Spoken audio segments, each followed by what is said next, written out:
وأحسن منك لم تر قط عيني وأجمل منك لم تلد النساء خلقت مبرأ من كل عيب خلقت مبرأ من كل عيب كأنك قد خلقت كما تشاء كتاب أنزلناه إليك مبارك ليدبروا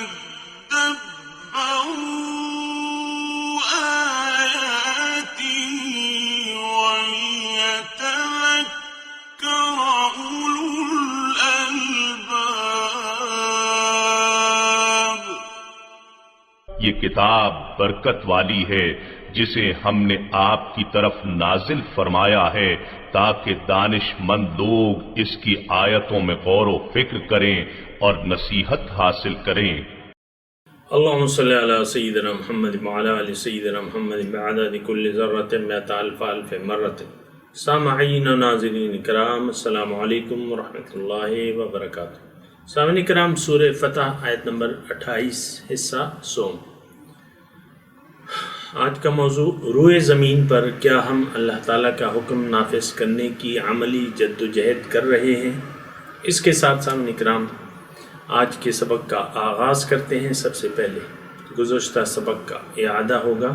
هو الذي أرسل رسوله بالهدى ودين الحق ليظهره على الدين كله وكفى بالله شهيدا۔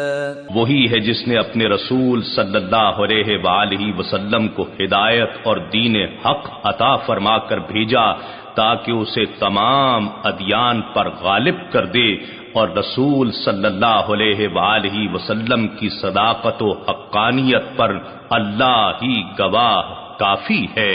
سامعین کرام، سورہ فتح آیت نمبر 28 لفظی ترجمہ هو الذی ارسل رسولہ، اللہ وہ ذات ہے جس نے بھجوایا ہے اپنے رسول کو بالہدی و دین الحق، ہدایت اور دین حق دے کے، لیظہرہ علی الدین کلہ، تاکہ وہ دیگر تمام دینوں پر اس کو غالب کر دے، وکفا باللہ شہیدہ، اور کافی ہے اللہ شہادت کے لیے۔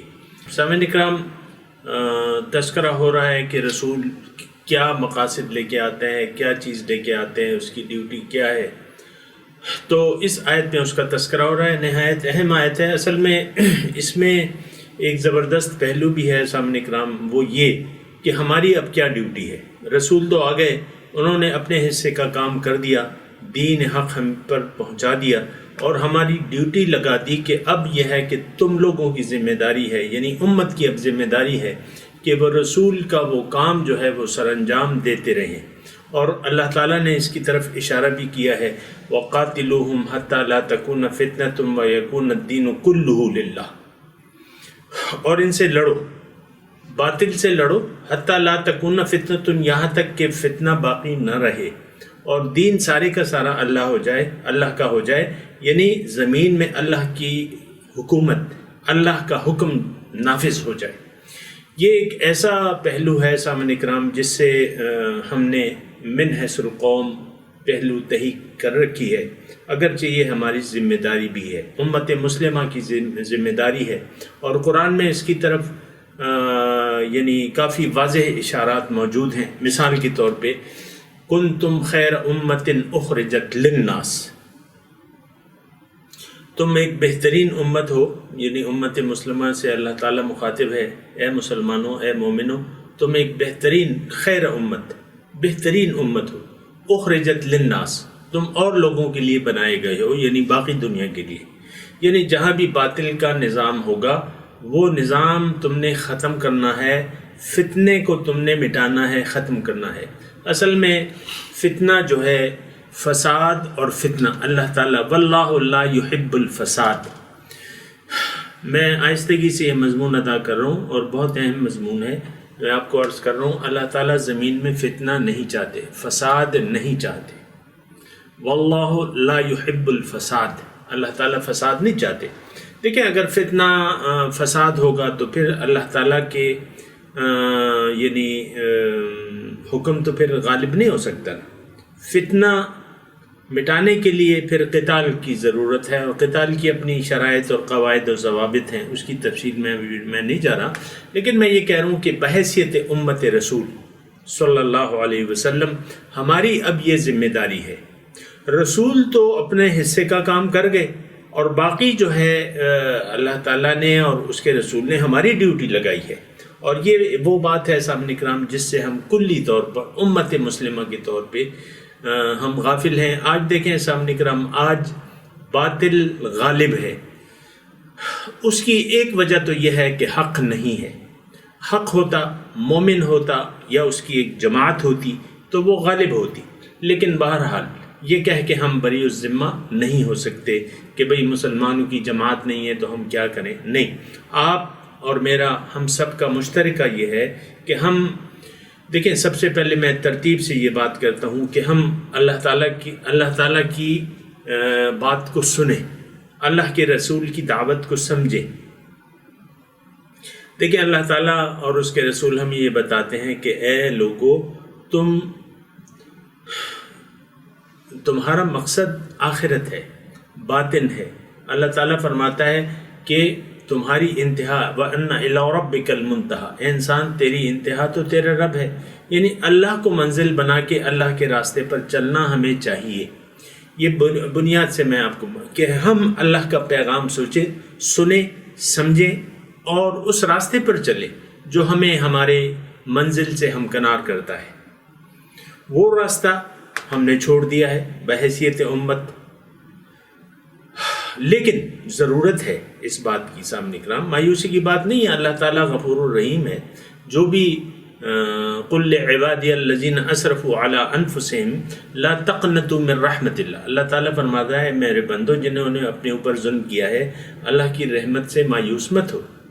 ان اللہ یغفر الذنوب جميعا وانیبوا الی رب، اپنے رب کی طرف رجوع کرو.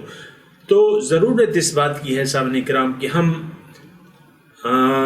غلط فہمی سے نکلیں، مغالطہ آرائی میں پڑھنے کی بجائے حق کو دیکھیں، حق کو سنیں اور حق کے سامنے سر جھکا دیں. اللہ کو منزل بنا کے اللہ تعالیٰ کے راستے کا انتخاب کر لیں زندگی گزارنے کے لیے. حق کو منزل بنا لیں، حق کو مقصود بنا لیں. اللہ کو منزل بنا کے، مقصود، محبوب و مطلوب بنا کے حضور صلی اللہ علیہ وسلم کے بتائے ہوئے طریقے کے مطابق اور ان کے کیے ہوئے طرز اسوہ حسنہ کے مطابق ہم اللہ کے راستے پر چل پڑیں اور ایک جماعت پیدا کریں. خود ایک مومن مسلمان بنے اور مسلمانوں کی ایک جماعت تیار کرنی ہوگی. ہمیں ایک امیر کا انتخاب کر کے ایک مسلمانوں کی جماعت تیار کرنی ہوگی اس مقصد کے لیے کہ وہ اللہ کے دین کو غالب کرنے کے لیے زمین میں جد و جہد کرے. وہ پھر تفصیلات ہیں، وہ ایک الگ بات ہے. لیکن سب سے پہلے ہماری ضرورت یہ ہے کہ ہم سب سے پہلے خود قوا انفسکم واہلیکم نارا، سب سے پہلے ہم اپنے آپ کو بامقصد بنائیں، اللہ کو اپنی منزل بنا کے اللہ کے راستے پر چلنے کا عزم کر لیں اور دیے سے دیے کو جلاتے رہیں اور ایک جماعت بنائیں. وہ جو جماعت ہوگی جماعت المؤمنین کی، مومنوں کی ایک جماعت کا وجود انتہائی ضروری ہے. سب سے پہلے مومن ہونے چاہیے، پھر مومنوں کی جماعت ہونی چاہیے، پھر ان کا ایک امیر ہونا چاہیے. اس کے بعد جو ہے یہ جو ڈیوٹی ہے کہ لِيُظْهِرَهُ عَلَى الدِّينِ كُلِّهِ، جو رسول کی ڈیوٹی تھی وہ ڈیوٹی یہ لوگ سنبھال لیں. مومنوں کی ایک جماعت ہوگی، وہ یہ ڈیوٹی اس کی ڈیوٹی ہوگی. پھر ہم نے تو کب سے منہ موڑا ہوا ہے سامنے کرام، آپ کو معلوم ہے سامنے کرام کس شرمناک طریقے سے ہم نے ہدایت کو چھوڑ دیا ہے، دنیا داری کی طرف مائل ہو گئے. اللہ ہماری منزل اب نہیں رہی. اللہ کی رضائیں ہمارا مقصد نہیں رہی. اللہ کی رضاؤں کو حاصل کرنا یا اس کے طریقے کے مطابق زندگی گزارنا اب ہماری منزل نہیں رہی. لیکن اب ضرورت اس بات کی ہے کہ ہم خود اٹھیں. اگر ہم دنیا اور آخرت میں کامیابی چاہتے ہیں، اللہ تعالیٰ کو راضی کرنا چاہتے ہیں، سب سے پہلے ہمیں خود صاحب ایمان بننا ہوگا، اور پھر اس دیے کو جلانا ہوگا. اپنے دیے سے دوسرا دیا جلانا ہوگا، تیسرا دیا جلانا ہوگا. اسی طرح ایک جماعت وجود میں جو آئے وہ پھر رسول کی ڈیوٹی کو سنبھالے، اور یعنی زمین میں اللہ کی خلافت قائم کرے، اللہ کی خلافت کا نظام قائم کرے. کیونکہ انسان خلیفۃ اللہ ہے، اب اس کو خلیفۃ اللہ بننا ہے اور اللہ کی حکومت قائم کرنی ہے. حکومت بنیادی طور پہ سامعین کرام یہ میں آپ کو بتا دوں کہ حکومت بنیادی طور پہ اللہ کی ہے.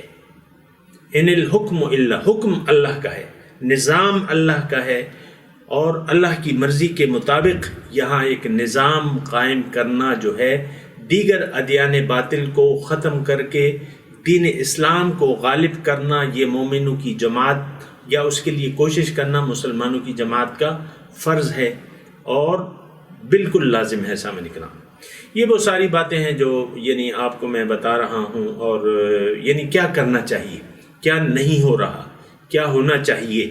تو یہ وہ ساری باتیں میں آپ کو بتا رہا ہوں کہ زمین میں اب ضرورت ہے. دیکھیں بہت ہو گیا باطل، بس بہت ہو گیا. اب اس کو باطل کو مٹ جانا چاہیے، لیکن اس سے پہلے باطل کو مٹانے کے لیے، بالکل باطل جو ہے وہ مٹنے والی چیز ہے، اس کا کوئی وجہ نہیں ہے کہ باطل رہے، لیکن تب جب کہ حق کی ایک جماعت موجود ہو تب.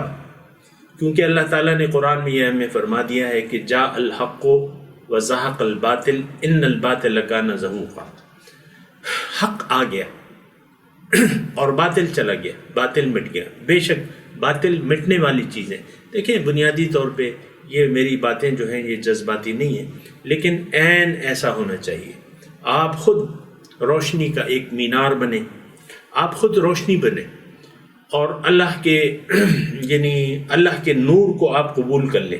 نور اللہ تعالیٰ کا یعنی کتاب اللہ جو ہے یہ نور ہے. اس نور کو آپ دل میں اتاریں، اور پھر توحید کی دعوت لے کے زمین میں اللہ کی حکومت قائم کرنے کی کوشش کریں. اس کے لیے جان اور مال اپنا وقف کر دیں. تو اسی طریقے سے ہم اللہ تعالیٰ کی بارگاہ میں سرخرو ہوں گے، ورنہ ہم پر ایک بہت بڑا الزام آئے گا. سامنے کرام اس کی میں ابھی تفصیل میں نہیں جاتا، لیکن ہم ملزم ہوں گے بلکہ مجرم ہوں گے اگر ہم ایسا نہ کریں. اور ایسا نہ کریں میں کیا کہ ہم اگر اللہ تعالیٰ کی دعوت کو قبول نہ کریں، اللہ کو اپنی منزل نہ بنائیں، اللہ کو اپنا مقصود و محبوب و مطلوب نہ بنائیں، اور اللہ کے یعنی مسلمانوں کی جماعت قائم کرنے کے لیے کوشش نہ کریں، جماعتی طور پر یعنی ایک کوشش نہ کریں، جماعتی طور پر کوشش نہ کریں، اپنے لیے امیر نہ چنیں، امیر کی اطاعت نہ کریں. یہ سارے چیزیں جو ہیں سامنے کرام یہ یعنی اس کے نہ کرنے کی صورت میں ہم بہت بڑے جرم کا ارتکاب کر رہے ہوں گے. کیونکہ اللہ تعالیٰ نے واضح طور پہ فرما دیا ہے کہ بھئی اخرجت للناس، تم بہترین امت ہو، میں نے تمہیں اور لوگوں کے لیے بنایا ہے. اگر ہم وہ ڈیوٹی فراموش کر دیں گے جس طریقے سے ہم نے وہ ڈیوٹی آج ہم نے نہیں سنبھالی، کیونکہ ہم ایمان والے نہیں رہے. اور آج ہماری مثال جو ہے یہود کی سی ہے، جس کی مثال قرآن میں دی گئی ہے.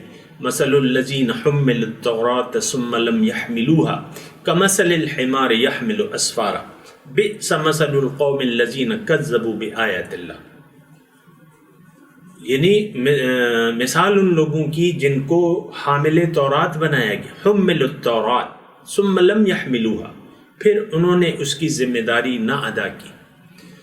ان کی مثال گدھوں کی سی ہے جس پہ کتابوں کا بوجھ لدا ہوا ہے. آج من حیث الامت ہماری مثال گدھوں کی سی ہے، اور ہم حاملین قرآن ہے. سامنے کرام ہم پہ قرآن خود قرآن کے مطابق عمل کرنے کی ایک تو ہم پہ واجب ہے قرآن پر عمل کرنا، قرآنی ہدایت کو، اور پھر نہ صرف یہ کہ ہم خود صاحب قرآن بن جائیں، بلکہ اس کو ذمہ داری یہ ہے کہ اخرجت للناس، اور لوگوں کے لیے ہم یہ ڈیوٹی سر انجام دیں۔ دیکھیں، میں آپ کو یہ عرض کرتا ہوں کہ ضروری نہیں ہے کہ ہم یعنی ہمارے ذمے کیا کام ہے۔ فاتقوا اللہ ما استطعتم، اللہ تعالیٰ نے فرمایا کہ تم جتنا ہو سکے تم اپنا تقوی اختیار کرو، اللہ سے ڈرو جتنا، یعنی اللہ تعالیٰ کے احکامات پر عمل جتنا ہم سے ہو سکتا ہے اتنا ہمیں کرنا چاہیے، تاکہ اللہ تعالیٰ کی بارگاہ میں ہم سرخرو ہو جائیں۔ یہ نہ ہو کہ کل ہماری پکڑ ہو جائے، یعنی معاذ اللہ ہماری جب پکڑ ہوگی تو ان بطش ربک لشدید، اس وقت بھی ہماری پکڑ ہو چکی ہے۔ سامنے کرام، مسلمانوں کی پکڑ اس وقت اللہ تعالیٰ کی پکڑ میں ہے، اور اتنی سخت پکڑ ہے کہ وہ مغضوب علیہ قوم، ضربت، جس کے متعلق الفاظ آئے ہیں ضربت علیہم الذلۃ والمسکنہ وباؤ بغضب من اللہ، ان کے ہاتھ میں کوڑا اللہ تعالیٰ نے دیا ہے اور وہ ہمیں پیٹ رہے ہیں یہود، اور وہ گمراہ قوم جو عیسائی ہے ان کے ہاتھ میں اللہ تعالیٰ نے کوڑا دیا ہے اور مسلمانوں کو وہ پٹ رہے ہیں۔ ہر جگہ سو بسو جو ہے مسلمان جو ہے ذلیل ہو رہا ہے، خوار ہو رہا ہے، قتل ہو رہا ہے، بے شمار جو ہے اس پر عذابات ہیں۔ سامنے کرام، یہ تو ہم محسوس نہیں کرتے نا، ہم نے تو اپنے دین کو، اپنے اللہ کو، اپنے رسول کو کب سے بلایا ہوا ہے، لیکن وہ درس توحید یاد کرنے کی ضرورت ہے کہ ہم اللہ اکبر کا نعرہ لگا کے میدان عمل میں آئیں، خود اپنی زندگی کو بدلیں، خود اپنے نصب العین کو بدلیں، اللہ کو اپنی منزل بنا کے اللہ تعالیٰ کے راستے پر چلنے کا عزم کر لیں، ایک رہنما کی رہنمائی میں، اور پھر ایک جماعت قائم کرنے کی کوشش کریں جو کہ زمین میں اللہ کی خلافت نافذ کرنے کے لیے کوشش کرے، بھرپور کوشش کرے۔ تو اسی صورت میں ہم اللہ کی بارگاہ میں سرخرو ہو سکتے ہیں کہ اللہ ہم سے ہماری جو ڈیوٹی آپ نے لگائی تھی اس کی ہم نے حتی المقدور کوشش کی ہے، اور اپنے تن من دھن سے ہم نے پوری کوشش کی ہے۔ کم از کم آپ یہ جواب تو دے سکیں نا اللہ تعالیٰ کو کہ بھئی ہم نے تو جو کر سکتے تھے وہ کر دیا، مال بھی قربان کیا، جان بھی قربان کی، وقت بھی قربان کیا، ہر چیز ہم نے تیرے راستے میں اور تیرے دین کے غلبے کے لیے ہم نے بھرپور کوشش کی۔ بہرحال یہ سامعین کرام، یہ اس آیت میں مضمون موجود ہے۔ اگر آپ یعنی سیریسلی میری باتوں کو سوچنے اور سمجھنے کی سوچیں اور سمجھیں تو بہتر ہوگا۔ اگر اس کے تقاضوں پر، اس گفتگو کے تقاضوں پر آپ عمل کریں تو بہتر ہوگا، ورنہ جو ہے پھر آپ اپنا جواب اللہ کی بارگاہ میں تیار کر لیجئے کہ اللہ تعالیٰ نے آپ کی ڈیوٹی کیا لگائی تھی، کس لیے آپ کو پیدا کیا تھا، آپ نے اپنی زندگی کس لیے بتا دی۔ اور ہماری تو بڑی ایسی بہت خطرناک اور شرمناک صورتحال ہے امت مسلمہ کی سامنے کی۔ اس نے تو اللہ کے دین کو فراموش کر دیا ہے، خود اللہ کو فراموش کر دیا ہے، نتیجتاً خود ہم بھول گئے، اپنے آپ کو بھول گئے۔ نسوا اللہ فانساہم انفسہم، اللہ تعالیٰ نے تو ہمیں خبردار کر دیا تھا کہ ولا تکونوا کالذین نسوا اللہ فانساہم انفسہم ومن یفعل ذلک فاولئک هم الخاسرون۔ تم ایسے لوگوں کی مانند نہ ہو جانا اے مسلمانوں جنہوں نے اللہ کو بھلا دیا، نتیجتاً خود وہ اپنے آپ کو بھول گئے۔ فانساہم انفسہم، اور جس نے ایسا کیا یہ تو نقصان میں ہے۔ تو ہم نے تو اپنے اللہ کو بھلا دیا ہے، اور بہت یعنی دکھ سے کہنا پڑتا ہے کہ یہ صورتحال پیدا ہو گئی ہے کہ اس کے نتیجے میں ہم اپنے آپ کو بھی بھول گئے، یعنی اپنی حقیقت کو بھی ہم نے فراموش کر دیا ہے۔ اب یہ جو یہ آیت ہے، آیت نمبر 28 سورہ فتح کی، آخر کیا اس میں ہمارے لیے سبق کیا ہے؟ اللہ تعالیٰ نے تو اپنے رسول کو بھجوایا تھا ہدایت اور دین حق دے کے، تاکہ دیگر ادیان باطل پر اس کو غالب کر دیں۔ تو اللہ کے رسول نے اپنے حصے کا کام تو کر دیا تھا، ہمارے حصے کی جو ڈیوٹی ہے وہ تو ہم کرنا بھول ہی گئے ہیں۔ دیکھیں دیگر یعنی جو باطل نظریات ہیں وہ پنپ رہے ہیں۔ آپ دیکھیں مسلمانوں میں بھی باطل نظریات، ہمارے پاکستان میں آپ دیکھ لیں، حق کا وجود نہیں ہے، من حیث الجماعت جو ہے حق کا وجود نہیں ہے، اور مسلمان غافل ہے اپنی ذمہ داریوں سے، ہم غافل ہو چکے ہیں، اپنے آپ سے بھی غافل ہیں۔ اولئک هم الغافلون کے الفاظ ہیں، وَأُولَئِكَ هُمُ الْغَافِلُونَ، یہی غافل ہے۔ تو غفلت اور کسے کہتے ہیں؟ نہ ہم اپنے آپ کو پہچانتے ہیں، نہ اپنی حقیقت کو پہچانتے ہیں، نہ ہمیں ہماری منزل معلوم ہے، نہ وہ منزل ہم نے اپنی منزل بنائی ہے، نہ حق کے راستے پر ہم چل رہے ہیں، نہ حق ہماری منزل ہے، نہ حق کے راستے پر۔ ہم نے تو باطل کو اپنی منزل بنا لیا ہے سامنے کرام، اور باطل کے راستے پر رواں دواں ہیں۔ ایسا نہیں ہونا چاہیے۔ دیکھیں ان تمام جو ہم صورتحال کا شکار ہیں اور جو بھی ہمارے اعمال و کردار ہیں، اس کا ہمیں جواب دینا پڑے گا۔ بارگاہ الہی میں ہم سے پوچھا جائے گا کہ بھئی میں نے تمہیں یہ ساری نعمتیں دی تھی، تمہیں امت مسلمہ بنایا تھا، تم نے کیوں مجھے بلا دیا؟ اور رسول جو ہے وہ شکوہ کریں گے بارگاہ الہی میں، وقال الرسول یا رب ان قوم اتخذوا هذا القرآن مہجورا۔ رسول شکوہ کریں گے بارگاہ الہی میں کہ اے اللہ، وقال الرسول یا رب ان قوم اتخذوا، یہ میری قوم ہے، اس نے تو قرآن کو ترک کر دیا تھا۔ ترک قرآن ایک بہت بڑا، میں کہتا ہوں کہ مجرمانہ فعل ہے، مجرمانہ فعل ہے۔ آج وہ وقت ہے سامنے کرام، میں آپ سے مخاطب ہوں یقیناً، لیکن مجھے معلوم ہے کہ مسلمان نہیں ہے اور نہ مسلمانوں کی کوئی جماعت ہے، اور ہم تارک قرآن ہو گئے ہیں، اور یہ کالک ہم نے اپنے دنیا پرستی کی کالک ہمارے چہروں پر ملی ہوئی ہے۔ اگر آپ ایک بنظر غائر دیکھیں سامنے کرام، امت مسلمہ کو جو اس وقت اربوں میں ہے، کروڑوں میں نہیں، لاکھوں میں بھی نہیں، ہزاروں میں بھی نہیں، اربوں میں ہے، اربوں کی تعداد ہے، لیکن اگر آپ دیکھیں ان کے چہرے کو، یعنی امت مسلمہ کے چہرے کو، تو اس پر کالک ملی بھی ہے دنیا پرستی کی، دنیا داری کی کالک ہم نے اپنے چہرے پر مل رکھی ہے۔ اللہ تعالیٰ کو بھول کے ہم نے اپنے چہرے کالے کر لیے ہیں، اور یقین رکھیں قرآن یہ گواہی دیتا ہے کہ یہ چہرے جو ہم نے آج کالے کیے ہوئے ہیں اپنے، یہ روز قیامت بھی کالے ہوں گے سامنے کرام، اور اس کی شہادت تو قرآن میں موجود ہے۔ یوم تسود وجوہ وتبیض وجوہ فأما الذین اسودت وجوہہم، یہ وہ آیت ہے نا، دونوں طریقے سے ہے۔ وَأَمَّا الَّذِينَ ابْيَضَّتْ وُجُوهُهُمْ فَفِي رَحْمَةِ اللَّهِ هُمْ فِيهَا خَالِدُونَ وَأَمَّا الَّذِينَ اسْوَدَّتْ وُجُوهُهُمْ أَكَفَرْتُمْ بَعْدَ إِيمَانِكُمْ فَذُوقُوا الْعَذَابَ بِمَا كُنْتُمْ تَعْمَلُونَ، او کما قال، ایسی آیت ہے۔ بعض چہرے روز قیامت سامنے کرام یہ بات نوٹ کر لیں، قرآن کی ہے، میں کچھ نہیں کہہ رہا، میرا اس میں کیا لینا دینا ہے؟ قرآن تو قرآن ہے، بس حقیقت سچ ایک قرآن بیان کر رہا ہے۔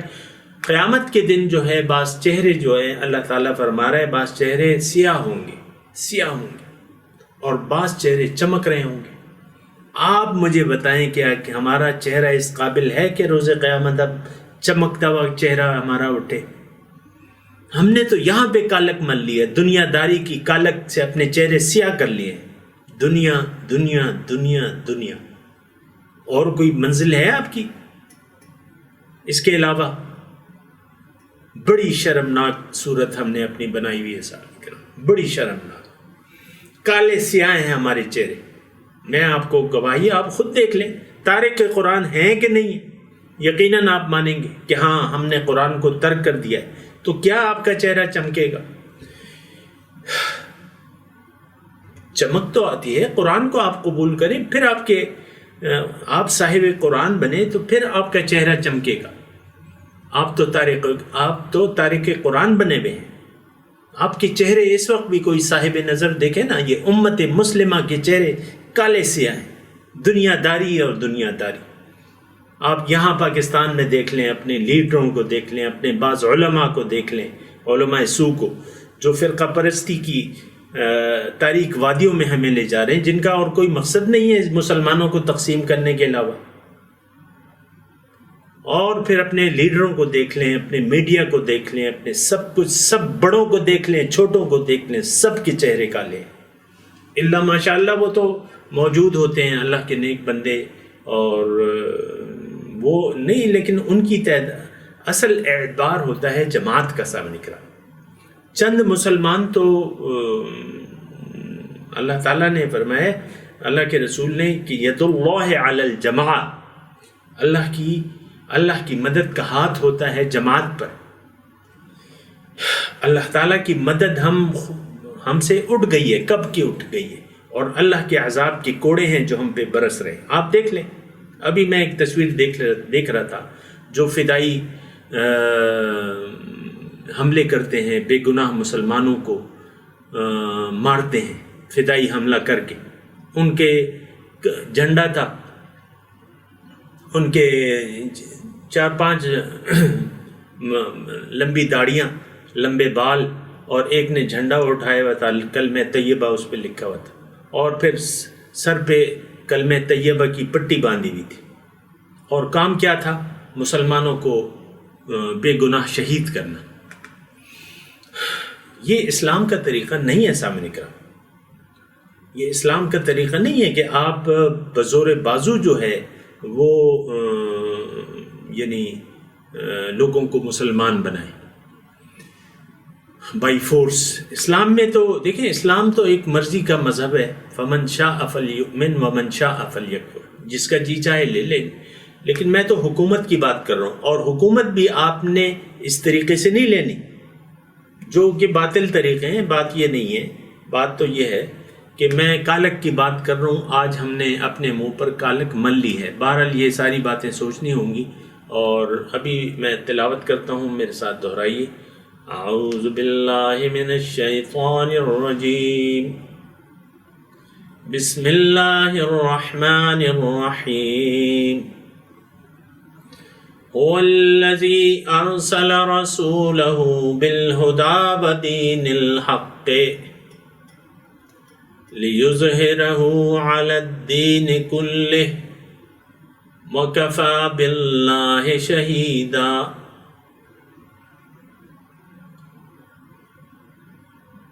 اب ترجمہ سنا دیں. هو الذی، اللہ وہ ذات ہے، ارسل رسولہ بالہدی ودین الحق،